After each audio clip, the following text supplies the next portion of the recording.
What? Introduce yourself. I don't know your voice. On your Bible, and I want your Quran. No problem. Let me go to my question. No, your question. Introduce yourself. Listen, yes, my question is, your introduce yourself. Married a 6 years girl. Introduce yourself. When Abu Bakar and introduce yourself. Stop talking. Hello. Hello. Hello.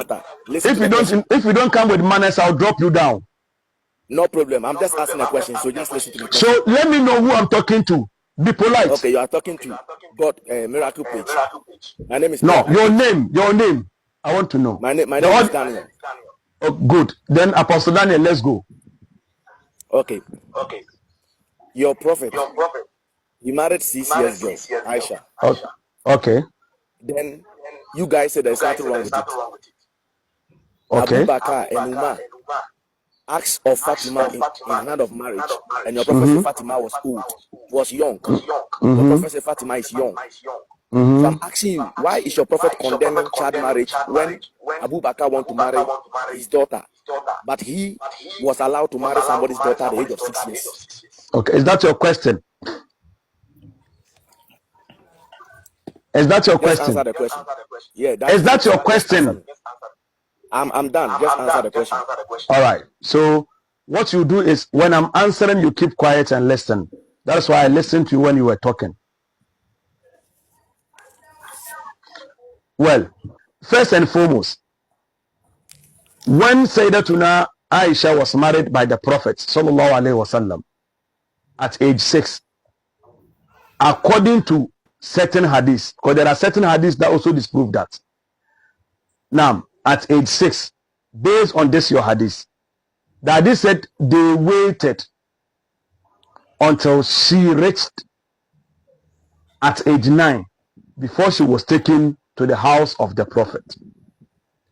Before I respond to you, how old was Fatima when Umar and Abu Bakr requested her hand in marriage? How old was she?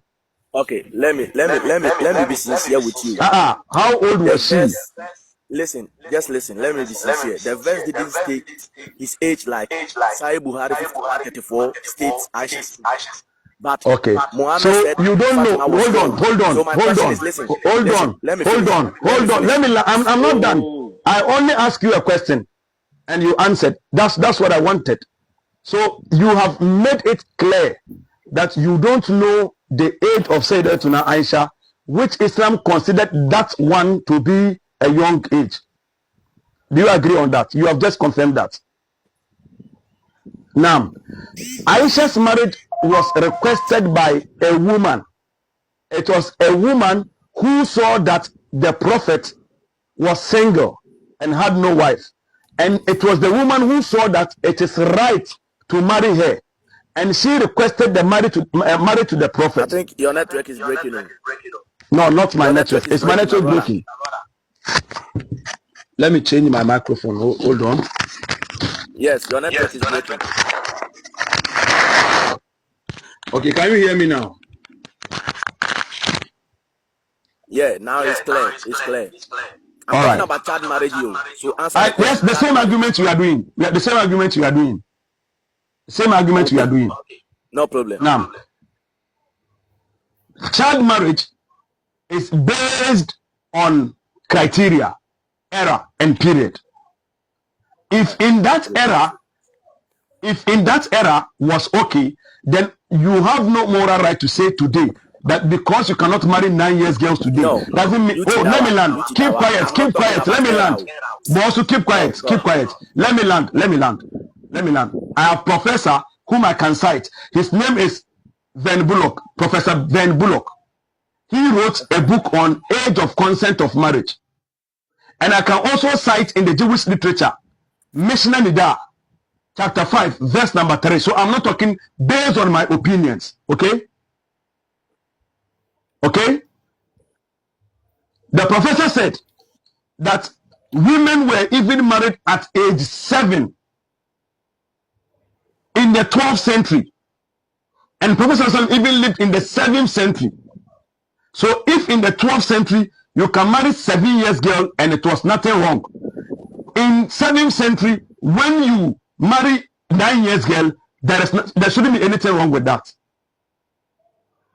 So the criteria for age of marriage, when you come to Africa, in Africa, in the 10th to 18th century, a woman must go through puberty rites before she's married.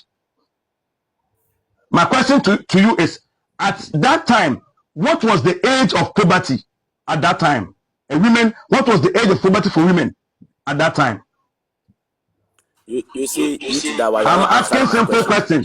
I'm asking you, what was the age of puberty in the 7th?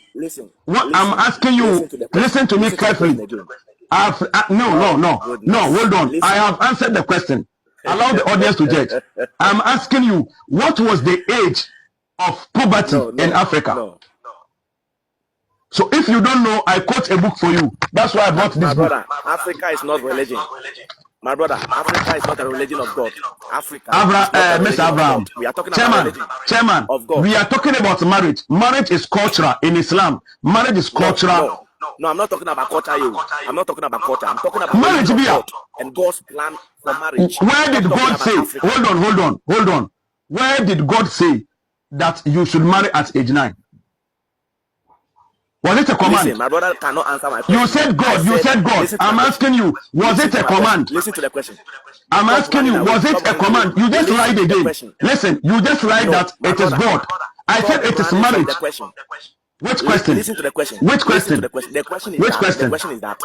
Now listen. Keep quiet and listen to me. The question is that your prophet married a 6 years girl, and you guys said there is nothing wrong with it. But Abu Bakr and Umar wanted to marry his daughter, and he didn't permit that marriage. He said his daughter is young. And my question to you is that, why is he allowed to marry somebody's young daughter? And there is nothing wrong with it. But when old people are coming to marry his daughter, he is telling those old people that his daughter is young. Is he not a greedy man to say that to the old men? You see, when you begin to use stupid questions, stupid words on the prophet, I will use by heart words on Jesus. It doesn't matter. I'm used to that. So answer the question. No, so don't bring that stupidity, else I'll remove you on the live. It's not about removing you. Are running away. I said don't bring those words. That's the criteria. Don't bring those words. If you can't be polite, listen. If you can't be polite on my platform, I'll drop you. No problem. You answer me. Just so accept. You'll be polite. Then we go on. I'm always polite. So you answer the question. No, you are not polite. Okay, let's continue. You answer me. Now, I think I started from somewhere. Let me continue. The prophet married Aisha at age 6. She was not taken to him. When you read that, continue. Don't read portion and leave it. She was not taken to the prophet until she was age 9. Why the delay? It was to meet the standard of that time. At age 9, a woman is matured enough to be taken to the prophet. And that is the reason why, at that time, Aisha radiallahu anha even fought at Battle of Badr. She also fought at Uhud. You understand? So this is to prove she was matured even enough to go to battle at age 9 at that time. And I gave scenario of a professor called Professor Van Bullock, who said women at age 7 were married, and it was accepted, and it was not wrong in the 12th century at age 7. And I continue to say, if someone can marry at age 9, at the 7th century, and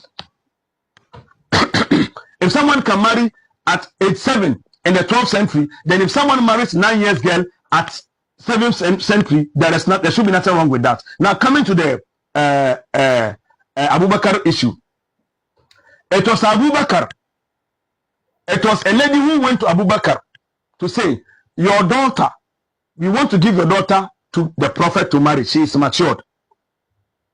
And Abu Bakr, out of his will, accepted. It is not the prophet who requested to marry her.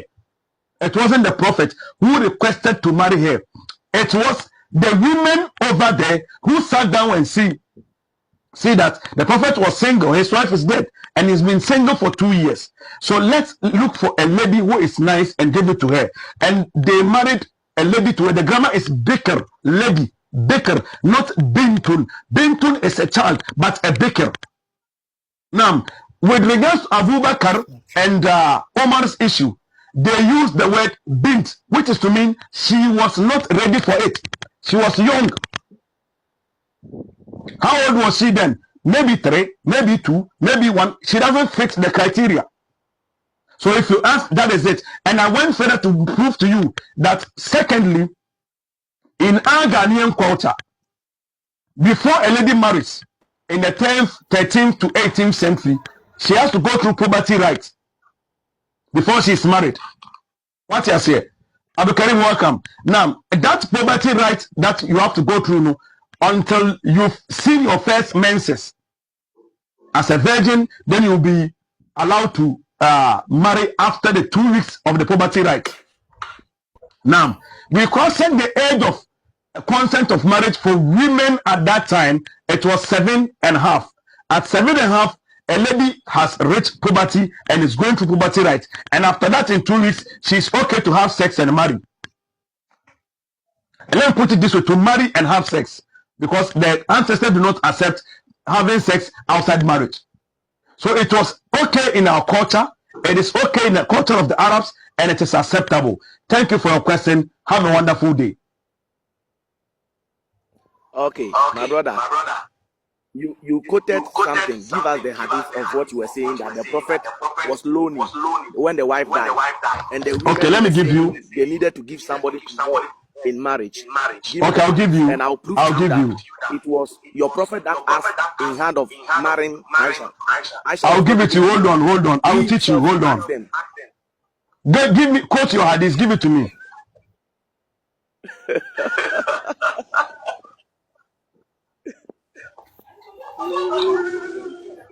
Bring it. We are waiting. We are waiting for the hadith. The women are saying, I'll give you. Hold on. Don't worry. I'll give you. Don't worry. Her name is Khawla bint Hakim. No, I said the hadith. Oh, I am coming to quote for you. Why are you talking? Keep quiet, bro. Let me quote for you. Why are you talking? Is it because you are the one who is acting like a child here. No. You asked for source. I was giving you a source. Okay, so shut up. I'm listening. Bring the hadith. Why are you angry? Why are you crying? You are a fool. Get out of my platform. You ask questions. I'm giving you answers. You are here to fool. You think I have time for foolish guys like you? Oh, Obi Abasua, challenge mute you. And I said mute it.